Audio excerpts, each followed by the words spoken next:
téléspectateurs de ITV asalaamaaleykum ñu ngi leen di nuyu bu baax di leen ziar ci semaine bu bees bi amaat mbégte ànd ak yéen ci ganu matinal bi tey ci suñu numéro bi ñuy dalal ci suñu plateau Mbaye Jacques Diop di administrateur de la plateforme club des experts sportifs. Alors pour parler ci li nga xamante ni moom moo di JO yi am ci Paris jamono ji Jeux olympiques yi jamono yee passé waxtaanoon nañ avant athlètes yi dem mu xamane ni le Sénégal n'a aucune chance ci li nga xamante ni moom moo di jongante ya muy deme ji ndaxte suñu athlètes yi ils sont loin du niveau mondial mu mel ni li nga xamante ni moom moo di temps bi jox na ko raison pourquoi daañu ñëw ci loolu wax également ci préparation yi xam nañ ni itam ñu ngi jëm ci les JOJ de 2026 nan lañ ci war a taxawee pour que li ñu dal peut-être ci JO yi nii mu bañ ñu ci dal yëpp di ay xalaat yu ñu war a ànd ak Mbaye Jacques Diop ñu lay nuyu bu baax doyen te am mbégte dalal la ci suñu plateau. bismillahi rahmaani rahim wa sallallahu taala ala sayyidina mawlana muhammadin wa ala alihi wa sallam. Mohamed maa ngi lay nuyu di nuyu aussi waa kër gi yëpp di ci jiital Alassane ak Antoine ak Boubs ak ñëpp ñi nga xam ne daal ñoo ŋànk kër gi di aussi nuyu tous les auditeurs de ITV ak iRadio. alors ñu waxtaan ci Jeux olympiques yi mu ngi wéy di fi nga xamante ni moom moo di ca Paris suñu réew yónni na fukk ak benn athlète yu war a jongante ci juróom-ñaari discipline ñu gis ni yu ci bëri dañ ci am ay jafe-jafe ñu bëri ci athlètes yooyu kon sax éliminé nañu leen tey ban jàngat d'abord la ñu am ci yi nga xamante ni moom moo njëkk a demagul ak épreuve yi jot a jàll. waaw Mohamed damay d'abord dama lay ñaan nga may ma rendre hommage le directeur de Africom muy Mamadou Ibra Kane oui bu stade ak sunu làmb parce que ñun dañu am ce qu'on appelle le sport dans les gènes. tey bu ñu déggee ni en tout cas journaux yu mel noonu en tout cas ñi ngi disparaître du paysage audiovisuel wala ñu ngi leen di suspendre dafay am lu ñu metti parce que journaux yi dafa ancré woon dans la sociologie des Sénégalais. ba tax na dañ koy rendre hommage di ko aussi ñaanal yàlla fi mu yóbboon stade yàlla may ko ba peut-être mu revenir peut-être que environnement économique bi favorable ba mu dellu soit ci jàmm ak salaam. Mais je pense que c'est quelqu'un qu'il faut rendre hommage pour avoir révolutionné en tout cas le paysage médiatique quoi qu'on puisse le dire surtout dans un secteur très spécialisé qu'est le sport parce que créer sunu làmb créer aussi former beaucoup de journalistes je pense que kooku war nañ ko rendre hommage maa ngi koy delloo njukkal daal di ñaan aussi sénégalais yi comme que stade léegi dafa nekk en ligne ñëpp abonné soit 1 an sax comme ça mu nekk chaque fois ñu leen koy envoyer en ligne ñu mën ko lire parce que je pense que loolu aussi dafay doon benn soutien moral boo xam ni bu ñu koy mën a apporter ci li nga ma laaj question bi moi je pense que ça ne fait pas l'effet d'une surprise que par exemple sunu athlètes yi soit ils sont éliminés au premier tour et la preuve il y a que quelqu'un qui a franchi la finale muy Boris. Oui. Et Boris c'est pas l'effet d'une surprise parce que je vous disais que Boris il habite dans ce qu'on appelle dans les contrées qu'on appelle les plans d'eau. Il habite à Quimper c'est presque en Bretagne et Bretagne loolu moo fa gën a am soit ñoom ay kayak la dañuy def ñoom moom la ñu gën a fonk ay football ak basket donc il est né dans une famille boo xam ni ñoom il ne pratique que ça. Et je pense que sa finale n'a pas été l'effet d'une surprise. Maintenant au-delà de ça il faut voir par exemple si bu ñu defee par exemple pratiquement l'évaluation oui. à mi-parcours oui. On se rend compte que par exemple il y a eu aussi un problème de gestion des hommes oui parce que doo dem par exemple Jeux olympiques tu penses par exemple une femme comme Ndeye Binta Diong depuis 10 ans elle est dans le top 10 elle est au plus haut niveau depuis 10 ans tu vois par exemple une fille comme Oumy Diop c'est sa première participation aux Jeux olympiques même si elle est invitée. Ces athlètes-là ñu war a concourir par exemple le samedi la veille nga yóbbu leen benn défilé boo xam ne dañuy dem défilé bi pendant 3 heures 4 heures ça pose un problème de gestion. loolu moo lay wan ne ñi ànd ak athlètes yi xamuñu au moins quels sont les aléas du haut niveau. parce que haut niveau dafa am yoo xam ne les moindres détails yoo xam ne la concentration la récupération la régénération.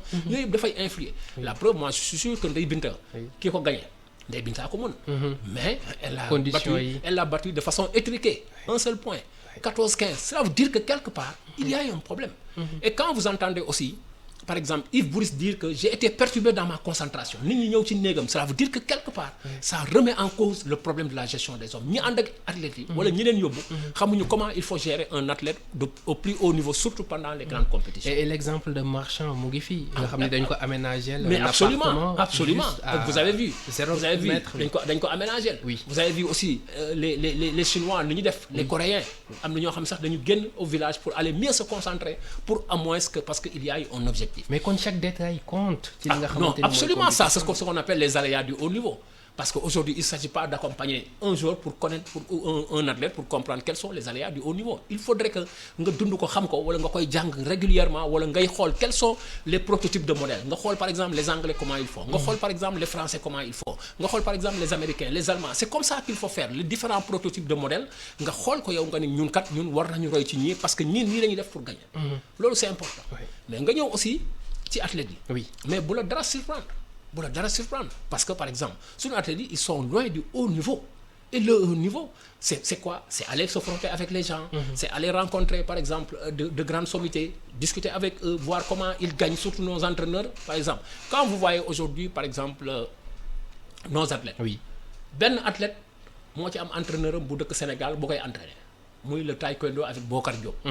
Mais lui Philippe lui François autant pour moi Alain Spael moo koy entraîner au centre africain de développement de l'athlétisme. Ku mel ni par exemple Salissar Alain Spael moo koy entraîner. Cheikh Tidiane Diouf il est en France. Donc cela veut dire que les trois athlètes amul benn sénégalais bu leen fiy entraîner léegi ñu entraîneur bi leen di yóbbu foofu lan la fay def. Au-delà de ça nga dem Mbagnick Ndiaye il est en France il s'entraîne là-bas donc amul benn entraîneur sénégalais bu koy entraîner nga xool Yves Boris il est en France nga xool Combé elle est en France nga xool par exemple ku mel ni par exemple kan par exemple moi je pense que nga xool Oumy Diop. Elle est à Miami. Oui. nga xool par exemple Mathieu Ousmane Seye il est à Antibes. Donc nga xool tous les athlètes là à part Bokar Diop bu taekwondo boo xam ni moom dafa qualifié tournoi qualificatif et au-delà de ça nga xam ni benn entraîneur am la am muy fii karaté taekwondo et c'est ça il faut rendre hommage au taekwondo qui est méritant. Parce que ils sont entraînés là il y a un entraîneur là-bas boo xam ne moo koy entraîner. loolu ban impact la am le fait que ñoom ñu ci bëri seen entraîneurs yi nekk. Non, par exemple, moi je l'étranger. donne l'exemple. Oui. Je suis directeur technique de l'athlétisme ou bien du judo. Oui. Moi, j'entraîne pas mon jour. Dans le cadre de la préparation, man xawma sax son plan de préparation, sa planification, tout ça. Mais compétition ma bëgg ko yóbbu. Mais non, je suis désolé. Mais loo koy wax yow ak lan nga koy wax parce que tu n'as pas élaboré la conception du début de la préparation. Il y a un processus. Il faut faire une conception, il faut l'élaboration. Au-delà de l'élaboration, il faudrait la mise en œuvre. La mise en œuvre, il faut un suivi et une évaluation. Et donc, quand un athlète vient aux Jeux Olympiques, d'abord, il faudrait dire que l'athlète là, dañ koy jox des objectifs mesurables. Je prends l'exemple, par exemple, de Louis François qui est qualifié en demi-finale. Louis François, il était parti à Budapest lors des derniers championnats du monde. Louis François a été éliminé pratiquement, a été disqualifié autant pour moi pour faux départ en demi-finale. Et Louis François, aujourd'hui, il est, par exemple, parmi les 13 mondiaux. Mais vous lui dites que vous avez fait 13-18 pour ta qualification. Maintenant, lui, si vous voulez entrer en finale, vous descendez. Il vous faudra courir entre 13-5, 13-6 ou bien 12 mois. Donc là, c'est un objectif mesurable pour aller en finale. Et s'il va en finale, vous le préparez en fonction de ce qu'on appelle au moins la génération 2028 pour Los Angeles. Parce qu'il ne faudrait pas aussi franchir les étapes de façon précipitée. Il faudrait y aller de façon vraiment graduelle et de façon très planifiée. Vous dites à lui, on vous fixe les objectifs. Par exemple, un garçon comme Ibrahima Diaw, il a été battu par le numéro 1 mondial en tennis de table difficilement. Oui. Wang. Oui. C'est un Chinois de Hong Kong qu'il a battu difficilement. Oui. demoon nañ ba 5e ou 7e. Oui, non, dem nañu ba 7e set. Exactement. 3-3. Kooku par exemple, mais vous créez ce qu'on appelle la génération 2028 à Los Angeles. Vous dites par exemple, un Louis François, par exemple, il est jeune, il a 25 ans. Un garçon comme Ibrahima Diaw, il a 25 ans. Oumy Diop, il a presque 20 ans. Mathieu, il a 21 ans. Donc, vous prenez Yves Boris. Vous dites que ces 5-là, ce sont des chances de médaille. Ak Salissar, une fille comme Salissar, qui fait le triple saut, parce qu'elle est en nette progression. Vous dites que ces garçons, ces athlètes-là, ce sont des athlètes en nette progression. Moi, je crée ce qu'on appelle une association des fédérations olympiques. Et parce que c'est des disciplines olympiques. Et quand vous créez ces associations de fédérations olympiques, vous dites, l'État dit que moi, je mets sur ces garçons-là, par exemple, 300 ou 400 millions pour 4 ans. Maintenant, en fonction de ça, vous allez chercher les entreprises. Vous allez chercher des entreprises nationaux ou des entreprises sénégalaises qui vont appuyer ces athlètes-là. Et moyennant ces athlètes-là, par exemple, si par exemple, e-radio, par exemple, fait partie de ces partenaires-là, e-radio, s'il veut faire une publicité, il peut faire appel à Louis François, parce que c'est une image nationale. Il peut faire appel, par exemple, à Ibrahima Diaw, c'est une image nationale. Et ces entreprises-là aussi vont bénéficier de certains avantages fiscaux. Et c'est comme ça qu'il faut réfléchir, pour que nos athlètes puissent demain, dans l'avenir, puissent dire que nous avons été accompagnés par l'État. Maintenant, il y a des objectifs. Et ces objectifs-là, en fonction des fiches de performance, chaque trimestre, je demande au DTN de nous amener les fiches de performance. Et qu'on se réunisse soit au niveau du sport, au niveau qu'il y ait une commission, avec les membres du CONOS, et avec aussi l'association, de ce qu'on appelle l'association des fédérations olympiques. C'est comme ça qu'il faut préparer un athlète. Mais tey su ma lay dégg day mel ni da nga naan JO au moins dañ koy préparer sur 4 ans. Mais absolument. El Hadj Djaba, il a remporté sa médaille. Il était à Moscou, il était demi-finaliste. À Los Angeles, il était finaliste 5e mondial. Et c'est là que les dirigeants comme Feu Lamine Diack, Feu Kéba Mbaye et le ministre de la Jeunesse et des Sports de l'époque, Abdoulaye Makhtar Diop, ont compris que Djaba était médaillable pour les Jeux de Tokyo. Ils sont allés voir le président de la République, son Excellence le président Abdou Diouf, pour lui dire, écoutez, nous voulons accompagner ce garçon-là parce que c'est un médaillable. Et c'est comme ça qu'il faut faire. Et ils l'ont accompagné. Djaba est resté à l'UNICEF de Paris avec son entraîneur Fernand Ortebis. Ils sont allés gagner la médaille. Et Djaba aurait pu gagner la médaille d'or. Parce que moi, j'ai discuté avec son entraîneur qui me disait que lors de l'échauffement, Djaba a fait 16 foulées pour le passage d'une haie. Mais il a dit à Djaba, vous avez fait 17 parce qu'il savait que Djaba était médaillable, mais il ne voulait pas mettre la pression sur lui. Donc vous voyez, un entraîneur aussi, tout ça, c'est des aléas. Ça fait partie des aléas du haut niveau que un entraîneur doit maîtriser. Mais si nos entraîneurs sont des théoriciens, ils ne sont pas dans la pratique, qu'est-ce qui empêche aujourd'hui à nos entraîneurs de venir dire qu'à l'État du Sénégal, nous voulons par exemple, au niveau du CONOS, dire par exemple, nous allons choisir 4-5 entraîneurs pour les amener soit à l'UNICEF de Paris, soit dans le cadre de la coopération en Allemagne, ou bien par exemple, un garçon comme Malick Fall. Il a été plusieurs fois médaillé du championnat d'Afrique de natation. Malick, c'est un entraîneur. Qu'est-ce qui empêche à l'État de dire, Malick, nous vous enverrons à, par exemple, en Australie, qui est un pays de natation pour 6 mois. Mais Malick, s'il revient, il capitalise l'expérience parce qu'il a un modèle. Et par rapport au modèle français où il a été en France et tout ça, c'est comme ça qu'il faut former les athlètes. Et c'est comme ça qu'il faut former les entraîneurs. Maintenant, sinon, on fera que du pilotage à vie, on attendra la veille des champs pour dire on a donné 13 millions, on a donné 12 millions qui ne serviront à rien parce que ces 12 millions n'ont pas servi ni de préparation, mais plutôt peut-être à donner quelque chose aux athlètes. Et les conditions aussi, yaa ngi si doon ñëw parce que gis nañu problème bi Louis François am. D'abord si prime yi ba nu muy ñëwee si ki nga xamante ni moom moo di entraîneur am bu mu waree dem ci JO yi mais également le reste de l'équipe également dañu gis ni dañ ci manqué est-ce que rigueur la ou bien ñàkk a xam lan mooy dayoo Jeux olympiques la. Bon, souvent ñàkk a xam la parce que les gens au Sénégal, les gens sont un peu enclenchés ou bien enchantés d'aller aux Jeux olympiques. Tu vois par exemple des entraîneurs, quand tu vois par exemple moi j'ai eu la chance de faire la Coupe du monde du Qatar. Mais quand je suis parti, j'ai écrit à Madame Fatma Samoura pour lui dire que moi je veux faire du benchmarking. Et il me l'a accordé. Chaque jour, j'allais au siège de la FIFA pour voir comment la communication travaille, comment les finances travaillent, comment la logistique travaille. Et pendant pratiquement durant toute la durée de mon séjour, chaque jour, j'allais dans un département. Et moi, je pense que quand des entraîneurs partent aux Jeux olympiques, les entraîneurs doivent d'abord avant d'aller prendre contact par exemple, soit avec les entraîneurs français, dans le cadre de la coopération, aller les rencontrer. Moi, je suis entraîneur de judo ou bien d'athlétisme. Je dois aller rencontrer le directeur technique de l'athlétisme de France. Je lui dis, monsieur, je veux vous rencontrer. Et on travaille, on partage. C'est comme ça qu'il faut faire. Et là, on accumule une expérience du point de vue benchmarking qui va te permettre, toi, de venir avec au moins un bagage technique renforcé. Et c'est comme ça qu'il faut faire. Parce qu'un entraîneur, c'est comme ça. On a vu Serigne Saliou Dia qui fait le tour, qui était récemment à Lyon, qui a fait le tour en tant qu'entraîneur. Et je pense que c'est comme ça que les entraîneurs, il a pris de son propre argent, ses propres sous pour aller rencontrer ces techniciens-là. Il a fait Lyon, je pense qu'il a fait beaucoup de clubs en Allemagne et en France et en Angleterre. Et c'est comme ça qu'il faut faire. Maintenant, si vous voulez aujourd'hui entraîner un garçon comme Louis-Philippe, il faudrait au moins que vous essayez d'être au même niveau que Louis-Philippe. Par exemple, Louis-Philippe est en avance sur les entraîneurs sénégalais. Louis-François, il est en avance. Et son entraîneur qui l'entraîne, Alain Smaïl, il a été ici conseiller pédagogique sportif itinérant. Il est reparti en France et on l'a fait ramener parce que tout simplement on sait que c'est quelqu'un qui peut faire progresser les garçons comme Gina Bass de la Gambie, des adultes comme Gina Bass de la Gambie, Louis-Philippe, Salissa. Mais c'est Alain Smaïl. Et on remercie aussi Amadem Gueye de l'US Ouakam qui a fait sortir cette femme-là, par exemple Salissa. Et moi je pense que c'est quelqu'un qui est très méritant, qui a travaillé avec les moyens du bord et qui est arrivé à ce niveau-là. Moi je pense que c'est là où les gens doivent se battre pour voir aujourd'hui il y a un athlète, cet athlète-là, on lui fixe des objectifs mesurables, mais à la fin de l'Olympiade, il va falloir l'évaluer. Mais souvent nous, on évalue tout simplement l'athlète. On n'évalue pas l'entraîneur, on n'évalue pas le dirigeant. Un dirigeant aussi, on l'évalue. Un dirigeant qui part au jeu 2, 3, 4 fois, et on consent quel c'est l'a apporté, sinon accompagné. Et là aussi, il faudrait taper sur la table pour dire non, c'est pas parce que vous êtes dirigeant que vous devez partir. Non. Qu'est-ce qu'un dirigeant va faire là-bas? J'ai été au jeu, oui, j'ai participé.